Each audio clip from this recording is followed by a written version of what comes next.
அடுத்ததாக இந்த மேடையை அலங்கரிக்க இருக்கிற செந்தமிழ் செல்லம் யோகேஸ்வரி வாங்க.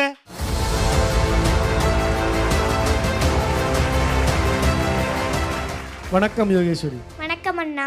ஒவ்வொரு சுற்று முடிவுலையும் ஒரு பெட்டியை இந்த பொண்ணு வாங்கிட்டு போகுதுன்னு, நிறைய பெட்டிகள் வாங்கிட்டு போயிருக்கு. அற்புதமான போட்டியாளர். சிறப்பு பரிசு பெட்டியை சொன்னேம்மா. நல்ல அழகாக பேசி நம்முடைய அன்பு அண்ணன் நிரஞ்சன் பாரதி சொல்வது போல ஒவ்வொரு சுற்றுக்கும் தன்னுடைய நிலையை உயர்த்தி கொண்டே வருகிற நம்பிக்கையான போட்டியாளர் யோகேஸ்வரி. இந்த சுற்றுல முதல்ல களமிறங்கி இருக்கிறீங்க, அதுக்கு முதல்ல வாழ்த்துக்கள். நன்றி அண்ணா. வழக்கும் நானே மறுப்பும் நானே. தயாராயிட்டீங்களா? என்ன தலைப்பு? அரசாங்கத்தில் சம்பளம் வாங்குகிறவர்கள் தங்கள் பிள்ளைகளை தனியார் பள்ளிகளில் சேர்ப்பது சரியா தவறா? ஓ, இந்த தலைப்பை கேட்ட உடனேயே எல்லாருக்கும் இந்த தலைப்பு இது நம்மளும் யோசித்த விஷயமாச்சே அப்படிங்கிற ஒரு சின்ன உணர்ச்சியை தூண்டுகிற மாதிரியான தலைப்பு. என்ன பேச போகிறீங்க, எல்லார் இதயத்துக்கு பக்கத்துக்கும் உங்களுடைய பேச்சு போக போகுதா அப்படிங்கிறத பேசி முடித்த பிறகு நாம் பேசி தெரிஞ்சுக்கலாம். சிறப்பாக பேசுங்க. வாழ்த்துக்கள். நன்றி அண்ணா. அனைவருக்கும் வணக்கம். அரசாங்கத்தில் சம்பளம் வாங்குகிறவர்கள் தங்கள் பிள்ளைகளை தனியார் பள்ளிகளில் சேர்ப்பது சரியே. கற்கை நன்றே கற்கை நன்றே, பிச்சை புகினும் கற்கை நன்றே.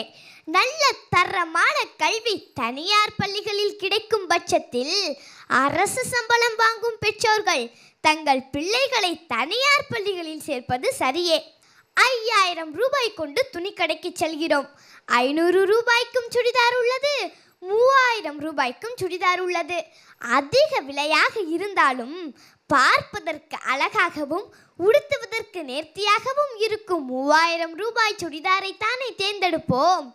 அதை தேர்ந்தெடுப்பதினால் பட்ஜெட்டிலும் துண்டு விழவில்லை என்பதையும் கவனிக்க வேண்டும்.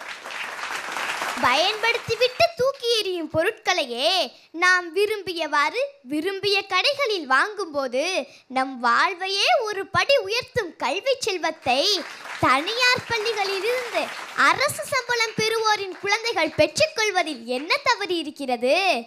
இன்று அரசு பணியில் இருக்கும் பெரும்பாலானோர் அன்று தனியார் பள்ளிகளில் படிக்கவில்லைதான். அன்று இவ்வளவு போட்டிகள் இல்லை, வசதிகள் இல்லை, வாய்ப்புகளும் இல்லை. தரவரிசையில் 0.25 கட் ஆஃப் மதிப்பெண் வித்தியாசத்தில் படிப்பதற்கான சீட்டை இழந்து நிற்கவில்லை. பந்தயத்தில் முன்னால் ஓடும் குதிரைக்குத்தானே மவுஸ் அதிகம். தங்கள் பிள்ளைகளை முன்னால் ஓட வைக்க முயற்சி எடுக்கும் தனியார் பள்ளிகளில் சேர்த்து பயிற்சி எடுப்பதில் என்ன தவறு இருக்கிறது? தனியார் பள்ளிகளில் தரமான கல்வி உள்ளது. பள்ளி சூழல் ஏதோ சுற்றுலா தலம் போல காட்சியளிக்கிறது. வகுப்பறைகள் திரையரங்குகள் போல இருக்கின்றன. நுனிநாக்கில் பேசும் ஆங்கிலம் பெற்றோர்களை வசீகரிக்கிறது. கலை, விளையாட்டு என அனைத்திலும் பயிற்சி கொடுத்து வெளிநாடுகளில் சென்று வேலை பார்க்க அளவிற்கு தகுதி உடையவர்களாக மாற்றும் தனியார் பள்ளிகளை அனைத்து பெற்றோர்களும் நாடி செல்லும் போது அரசு சம்பளம் வாங்கும் பெற்றோர் மட்டும் விதிவிலக்கா என்ன? கூரை மேலே சோற்றி அள்ளி போட்டால் 1000 காக்கைகள் வந்து தின்னத்தானே செய்யும். மூளைக்கு 1 மூக்குக்கு 2 என புதுசாய் தினுசாய் தனியார் பள்ளிகள் உருவானார் அரசு பணியாளர்கள் சேர்க்கத்தானே செய்வர். தனியார் பள்ளிகளில் மழலைகளை கவனிக்க ஆயாமா உள்ளார். அவர் கூட ஆன்டியா இப்போது மாறி உள்ளார். வருவோர் போவோரை கவனிக்க வாட்ச்மேன் அங்குள் உள்ளார். யார் கண்டிலும் படாமல் தவறு செய்வோரை கவனிக்க சிசிடிவி கேமரா உள்ளது. இத்தனை பாதுகாப்புள்ள தனியார் பள்ளிகளில் சேர்ப்பது எப்படி தவறாகும்? கல்வி உரிமை அனைவருக்குமான உரிமை. அதை எந்த பள்ளியில் படிக்க வைக்கலாம் என்பதை தேர்ந்தெடுக்கும் உரிமை பெற்றோருக்கும் உண்டு. அரசு சம்பளம் வாங்கினாலும் தனியார் சம்பளம் வாங்கினாலும் பெற்றோர் தானே. நியாய விலை கடையில் கிடைக்கும் பொருட்களை வாங்கலாம், வாங்காமலும் இருக்கலாம். அது அவரவர் விருப்பம். அதுபோலத்தான் இதுவும். அரசு சம்பளம் வாங்கும் அனைத்து பெற்றோர்களும் வசதி மிக்கவர்கள் அல்ல. எனினும் சிறுக சிறுக சேர்த்து வீண் செலவை குறைத்து தங்கள் பிள்ளைகளின் எதிர்காலத்தை கருத்தில் கொண்டு தனியார் பள்ளிகளில் சேர்த்து படிக்க வைக்கும் அவர்களது மனநிலையை எப்படி குறை சொல்ல முடியும்? உன் நண்பனை பற்றி சொல், உன்னை பற்றி சொல்கிறேன் என்பது பழமொழி. உன் பள்ளியை பற்றி சொல், உன்னை பற்றி சொல்கிறேன் என்பது புதுமொழி. அப்படி இருக்க தனியார் பள்ளியில் சேர்ப்பது எப்படி தவறாகும்?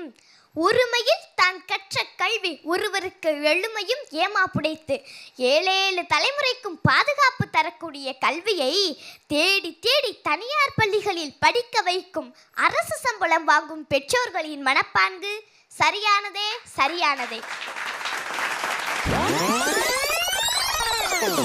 அரசாங்கத்தில் சம்பளம் வாங்குகிறவர்கள் தங்கள் பிள்ளைகளை தனியார் பள்ளியில் சேர்ப்பது தவறே.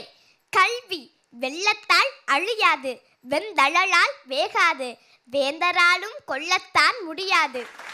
அப்படிப்பட்ட நிலையான செல்வமாகிய கல்வியை நிலையற்ற பணத்தை கொண்டு ஏன் வாங்க வேண்டும்?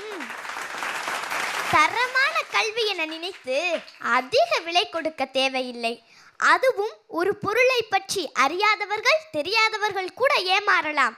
அரசிடமே சம்பளம் வாங்கி தன் வாழ்வின் தரத்தை உயர்த்தியவர்கள் தங்கள் பிள்ளைகளுக்கு மட்டும் தனியார் பள்ளிகளை நாடி செல்வது எப்படி சரியாகும்? எல்லா தனியார் பள்ளிகளும் தரமிக்கதும் இல்லை, எல்லா அரசு பள்ளிகளும் தரம் தாழ்ந்ததும் இல்லை. தகுதி வாய்ந்த தரமான ஆசிரியர்கள் அனைத்து தனியார் பள்ளிகளிலும் உள்ளனர் என்பதை அறுதியிட்டு கூற முடியாது. வெறும் மதிப்பெண்ணை வைத்து பள்ளியின் தரத்தை உயர்த்தி சொல்லவும் முடியாது. அறுசுவைகளில் தாய்ப்பாலின் சுவையை தரம் பிடிக்க முடியாது.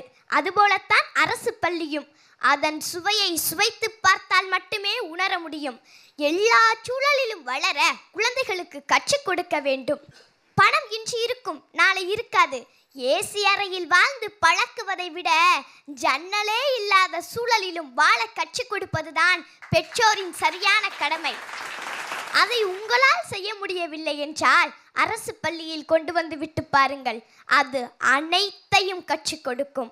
மனிதனை மாமனிதனாக்கும் கல்வியை காசுக்கு விற்கும் கூட்டத்தை தட்டி கேட்காமல் விலக்கி கிடக்கிறது என்று விஷம் வாங்கி உண்டு இறுதியில் மாண்டு போகும் தன்மையை எப்படி சரி என்று கூற முடியும்? 4 எழுத்து படித்து அரசு வேலை பார்த்து தன்னுடன் சேர்த்து சமூகத்தையும் உயர்த்துவார்கள் என்ற சாமானியர்களின் எண்ணங்களை எல்லாம் புதைக்குழிக்குள் தள்ளிவிட்டு தனியார் பள்ளிகளில் தஞ்சம் புகுந்து விட்டால் இன்னும் சில வருடங்களில் அனைத்தும் தனியார் வசம் இருக்கும்.